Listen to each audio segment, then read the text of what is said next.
বন্ধুরা সবাই দেখেন, আমি এক নৌকা পিঠা বানাইছি। অনেক সুন্দর মুচমুচে হয়েছে। আপনাদের একটা ভেঙে দেখাই। সিনেটটার থেকে কিন্তু পুরেরটা খাইতে বেশি ভালো লাগতেছে। আসসালামু আলাইকুম, মিমি কিচেন উইথ ব্লেজ ফুডে সবাইকে স্বাগতম। তো চলে আসলাম নতুন আরেকটি রেসিপি নিয়ে। তো আজকে আমি আপনাদের বানিয়ে দেখাবো শিরিষ পিঠা। তো এই যে দেখেন, এই জায়গায় আমি সিদ্ধ চাল কালকে সন্ধ্যার সময় ভিজিয়ে রাখছিলাম, সারা রাত ভিজছে। তো এটা এখন আমি পাটায় বাইটা নিব। এটা হইতেছে গিয়া আমরা যে ভাত খাই ওই ভাতের চাল। এটাই আমি সারা রাত ভিজা রাখছিলাম। এই দেখেন ভিজা কি সুন্দর সাদা হয়ে রয়েছে। তো এটা এখন আমি পাটায় বাইটা নিব। সামনাসামনি আপনারা চালটা দেখেন কি সুন্দর হয়ে রয়েছে, ভিজা একদম ফুলে সাদা হয়ে রয়েছে।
সবগুলা বাইটা নিছে। এই যে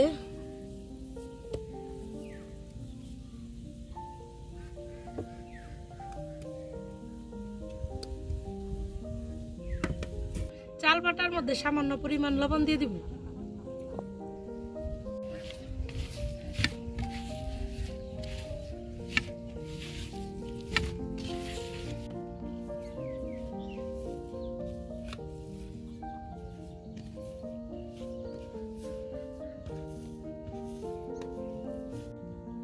আমি শিরিষ পিঠার মধ্যে কোনো ফুড কালার ব্যবহার করব না। এই অল্প পরিমাণ একটু চাল বাটার মধ্যে দিয়ে দেব হলুদের গুঁড়া।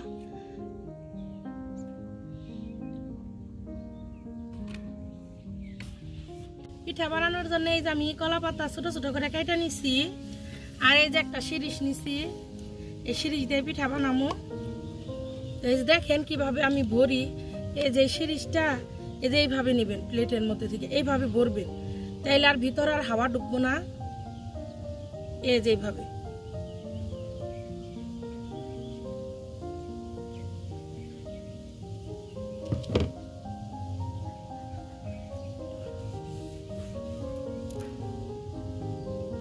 এই যে এখন আমি পিঠা বানাবো। বিসমিল্লাহ।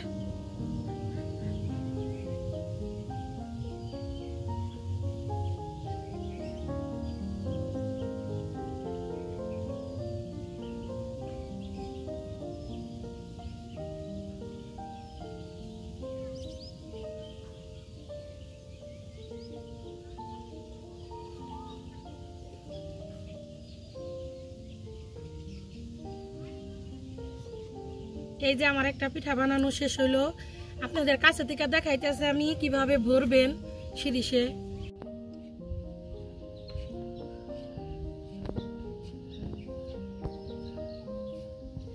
এইভাবে ভরবেন।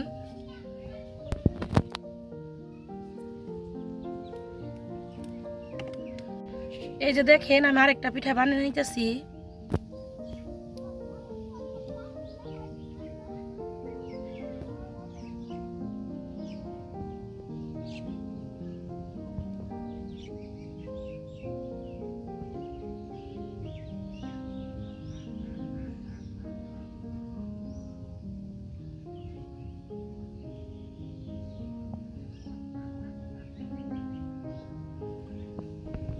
এখন আমি আপনাদের একটা হলুদ পিঠা বানিয়ে দেখাবো। এই দেখেন আগের মতো করে বইরা নিতেছি।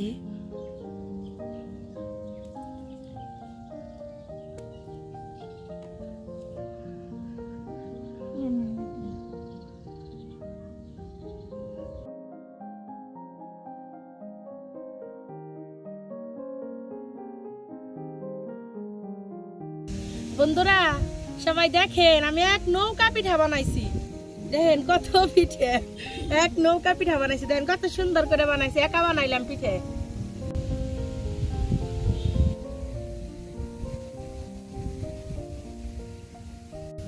এখন আমরা পিঠাগুলা ভাপ দিয়ে নিমু মানে সিদ্ধ করে নিমু আমরা গ্রামে এগুলারে সিদ্ধ করারে ভাপ বলি এই যে সিদ্ধ করার জন্য আমি একটা পাতিল বসিয়ে দিলাম চুলায় এই যে এখন আমি পাতিলে পানিতে দিব মানে আমরা জাল জ্বালাইতে থাকি এই যে আমি এই মাটির পাতিলটা সিদ্ধ করে নেবো শিরিষ পিঠা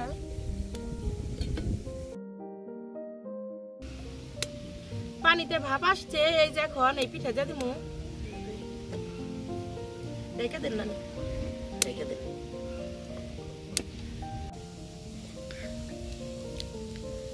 পিঠা সিদ্ধ হয়ে গেছে এখন নামিয়ে নিব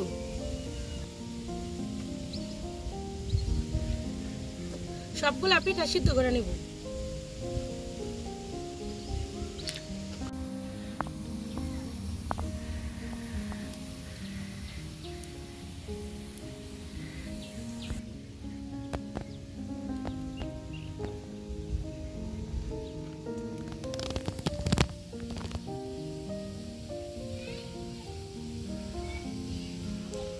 এই যে আমি সবগুলা পিঠা সিদ্ধ করে নিছি এগুলো এখন রোদ্রে দিমু তারপরে শুকাইলে কিভাবে এটা আমরা ভেজা খাই আপনাদেরকে দেখাবো ততক্ষণ আপনারা আমার সাথেই থাকুন এই যে শিরিষ পিঠা যে শুকিয়ে একদম কটকট হয়ে গেছে গা এখন এই শিরিষ পিঠার আমরা কিভাবে খাই এটা আপনাদের দেখাবো প্রথমে আমি পিঠাগুলা ভেজা নিমু কড়াই দিয়ে দিব তেল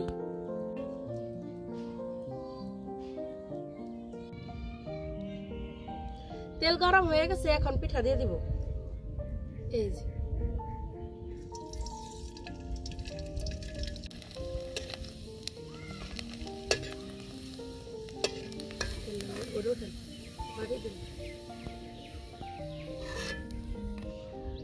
একটা পিঠা ভাজা শেষ হইলো এই জারো দিয়ে দিতেছি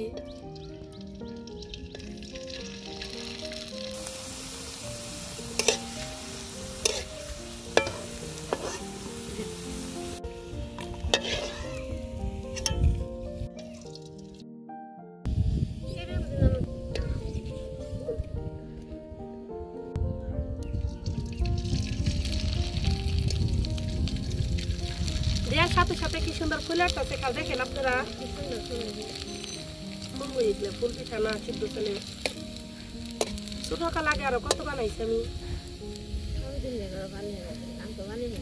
বানিয়ে দিননি সাবিতের নিয়ে কত দিয়ে আবার একটুক্ষণ দিলেই ভাজলেই হয়ে যায় বেশিক্ষণ টাইমও লাগে না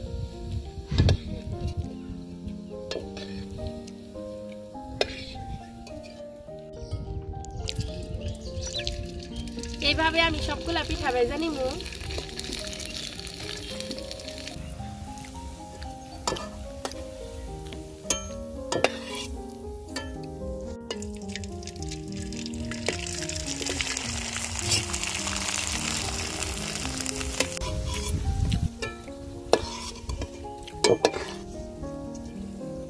এই যে দেখেন আমি সবগুলা পিঠা ভেজে নিছি এখন এই যে আমি গুড় জাল দিয়ে নিমু এটা আমি আখের গুড় নিছি এখানে আপনারা আপনাদের পছন্দ মতো এখানে আপনারা খেজুরের গুঁড়ো নিতে পারেন এই আখের গুড়ে আমাদের এলাকায় কুসুরা গুড় বলে তো আপনাদের এলাকায় কি বলেন কমেন্টে জানায়েন গুড় জাল দেওয়ার জন্য কড়াই দিয়ে দিব সামান্য পরিমাণ পানি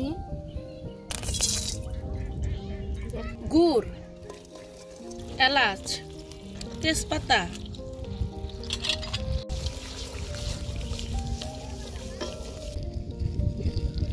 ভালোভাবে জাল করে নিব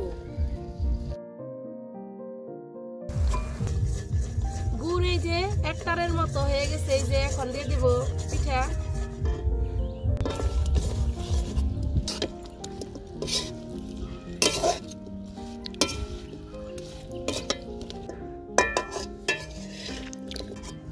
পিঠা পাক দেওয়া শেষ এখন নামিয়ে নিব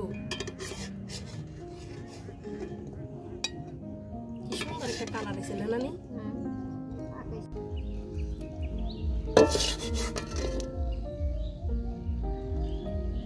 এই এই যে আমার গুড় দিয়ে পিঠা পাক দেওয়া শেষ, দেখেন কত সুন্দর কালার আসছে। অনেকে আছেন আখের গুড় পছন্দ করেন না, তারা চিনি দেখাবেন, এই যেভাবে চিনি দিবেন।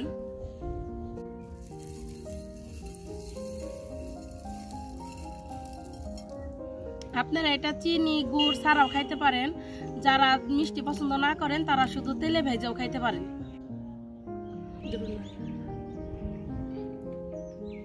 অনেক সুন্দর মুচমুচে হয়েছে, আপনাদের একটা ভেঙে দেখাই, শব্দ শুনেই তো বুঝতে পারতেছে। এখন খেয়ে দিয়ে কেমন হয়েছে?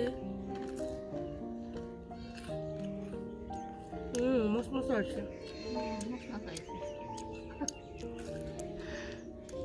ধরুন চিনিটা খেয়ে দেবো, এখন চিনিটা খেয়ে দিয়ে কেমন লাগে?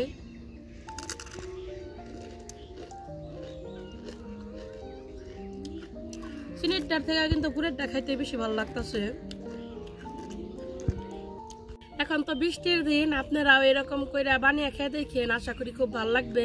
আমার ভিডিও যদি আপনাদের ভালো লেগে থাকে তাহলে অবশ্যই লাইক কমেন্ট শেয়ার করবেন, আর আমার চ্যানেলটিকে সাবস্ক্রাইব করবেন, পাশে থাকা বেল আইকনটি ক্লিক করবেন সবার আগে নোটিফিকেশন পেতে। সবাই ভালো থাকবেন, সুস্থ থাকবেন, আল্লাহ হাফেজ।